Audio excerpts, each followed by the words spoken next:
Perkenalkan, nama saya Sagung Agung Desi. Di sini saya akan menjelaskan mengenai Sweet Ease produk, dan produk yang akan saya bawakan yaitu cinnamon roll. Nah, cinnamon roll sendiri ini sebenarnya banyak yang mengklaim tentang sejarahnya dan dari mana asalnya. Tapi menurut beberapa sumber, cinnamon roll sendiri berasal dari Swedia.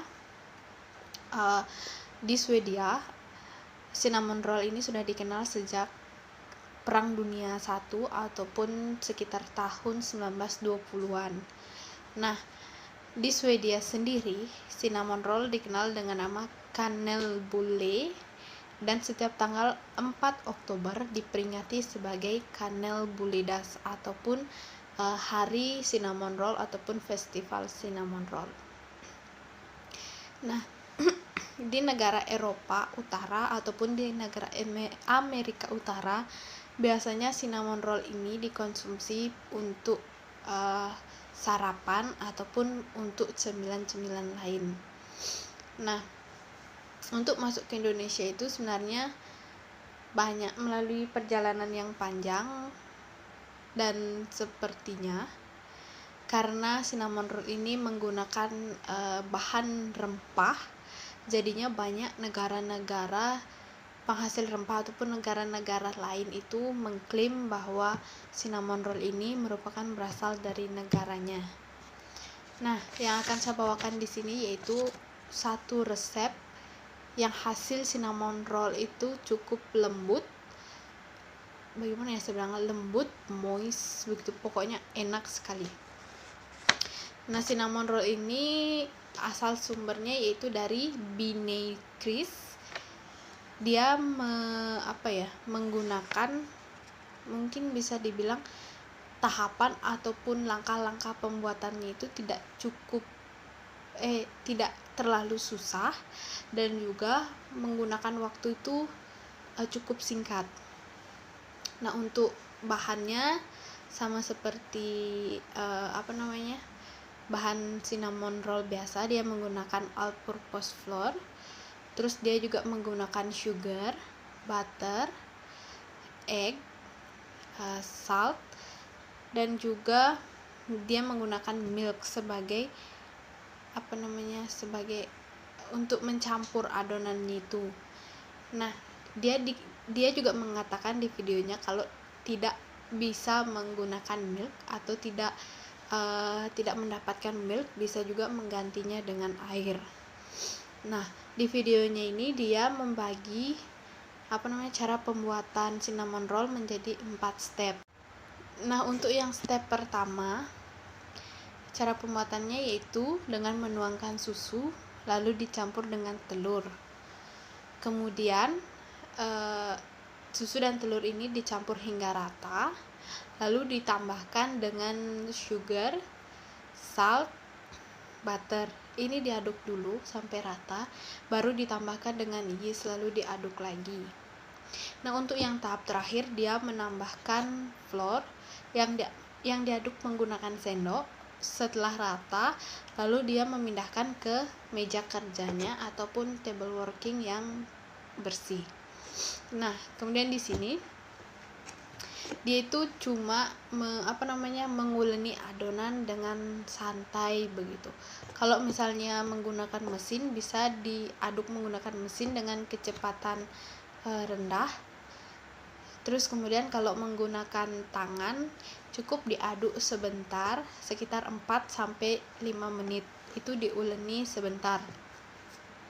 Nah, di sini ada tipsnya dia. Kalau adonan dirasa cukup lembek sekali begitu, bisa ditambahkan sedikit tepung dengan cara mencampurnya sedikit demi sedikit. Terus kalau adonan terlalu keras, bisa ditambahkan air sedikit demi sedikit.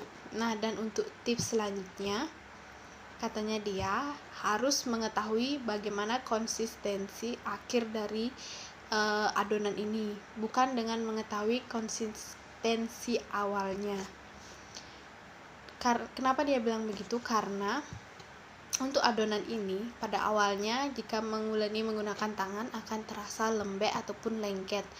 Namun setelah diuleni 3-4 atau 5 menit itu adonan akan menjadi sedikit lebih keras dan tidak perlu dicampur dengan tepung. Maka dari itu dia bilang bagaimana kita mengetahui konsistensi akhir dari produk bukan dengan mengetahui konsistensi awalnya, karena kita tidak tahu bagaimana sih kayak protein itu tepung, karena setiap tepung kan memiliki protein yang berbeda, dan juga setiap satu pieces telur itu bisa saja kandungan cairan atau kelembabannya itu berbeda. Makanya dia bilang bagaimana cara mengetahui konsistensi akhir dari produk bukan dari konsistensi awalnya. Nah, untuk selanjutnya jika sudah tercampur merata, sudah dirasa adonannya itu cukup lembut dan kulitnya juga halus, jika ditekan itu tidak terlalu keras tapi lembut gitu. Pokoknya kelihatan kayak sudah bahasanya sudah kayak diuleni begitu, sudah sangat bahasanya itu proofingnya itu uleninya itu cukup bagus begitu. Kemudian dia itu akan mendiamkan sebentar adonannya sekitar 5 menit. Tapi sebelum itu dia menipiskan sebentar adonannya, ditipiskan sedikit demi sedikit, tapi tidak terlalu tipis, lalu didiamkan 5 menit. Nah, sambil didiamkan itu dia membuat fillingnya, yaitu dengan mencampur brown sugar dengan cinnamon roll. Dia aduk sampai rata. Nah, setelah 5 menit kemudian dia menipiskan adonan. Karena dia ingin membuatnya rapi, jadi dia itu membentuk seperti persegi panjang dengan panjang sekitar 17-18 inci atau sekitar 43-45 cm, lebarnya 14-15 inci atau 35-38 cm. Kemudian setelah dia mendapatkan ketipisan yang diinginkan, dia akan mengolesi dengan butter, kemudian ditaburi dengan filling yang telah dibuat tadi. Tapi pastikan filling yang diaplikasikan ke adonan itu rata sebelum digulung adonannya, karena kalau tidak rata itu rasanya itu ada saja begitu bagian yang tidak terkena fillingnya, pasti tidak enak. Setelah diolesi dengan merata, kemudian adonan digulung seperti biasa digulung, lalu pastikan ujungnya itu tertempel dengan sempurna, bisa saja dengan menjepitnya sedikit. Pokoknya pastikan ujungnya itu tidak bakalan lepas selama di oven. Nah, kemudian itu tadi untuk yang step kedua, yaitu dengan mengolesi fillingnya. Sedangkan untuk step yang ketiga yaitu untuk memproofing. Nah, proofingnya ini dia lakukan pada saat adonannya itu telah dipotong-potong. Nah, karena kan tadi sudah menggulung, sudah menjepit ujungnya adonan tadi, dia kemudian memotongnya sesuai dengan ukuran yang dia inginkan. Potongnya itu dia bisa menggunakan 2 cara.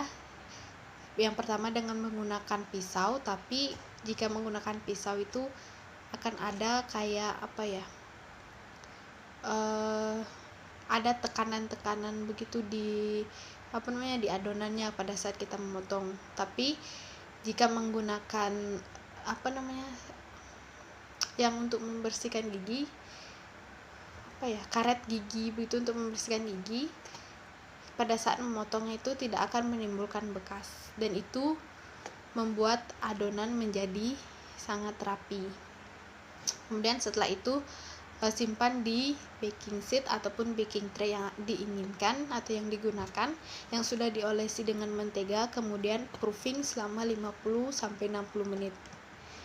Jika sudah, untuk yang step keempat itu bake, baru bake di oven selama 18-20 menit dengan suhu 350 derajat Fahrenheit atau sekitar 176 derajat Celcius.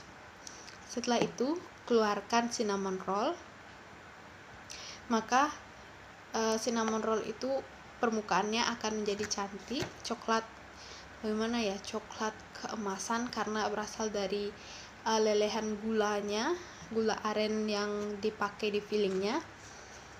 Kemudian jika suhunya pas, itu tuh akan permukaan itu akan sedikit, pokoknya bagus kelihatan. Dan kemudian saat masih panas nih, bisa juga ditambahkan dengan cream cheese filling. Ini sangat sangat recommended sekali untuk menetralisir ataupun bisa dibilang, untuk pokoknya rasa dari rempah cinnamon itu bisa dinetralisir pakai cream cheese filling. Nah, untuk resep cream cheese fillingnya, cara pembuatannya itu cukup mudah, yaitu dengan mencampur unsalted butter dengan sedikit cream cheese, lalu ditambah sedikit vanili dan juga salt, itu diaduk sampai rata. Kemudian ditambahkan dengan sugar powder sedikit demi sedikit, diaduk, pokoknya diaduk terus sampai rata, dan kemudian akan didapatkan rasa dan warna yang sesuai. Dan untuk resep cream cheese-nya akan saya bagikan juga di deskripsi box. Baiklah, untuk itu jika sudah, pengaplikasian cream cheese-nya itu diusahakan pada saat cinnamon roll-nya ini masih hangat, agar nanti diperoleh tekstur yang diinginkan gitu. Pokoknya dia itu jika masih panas ataupun masih hangat, itu cream cheese-nya akan meleleh dan itu membuat rasanya benar-benar enak. Oke. Sekian materi dari saya. Terima kasih.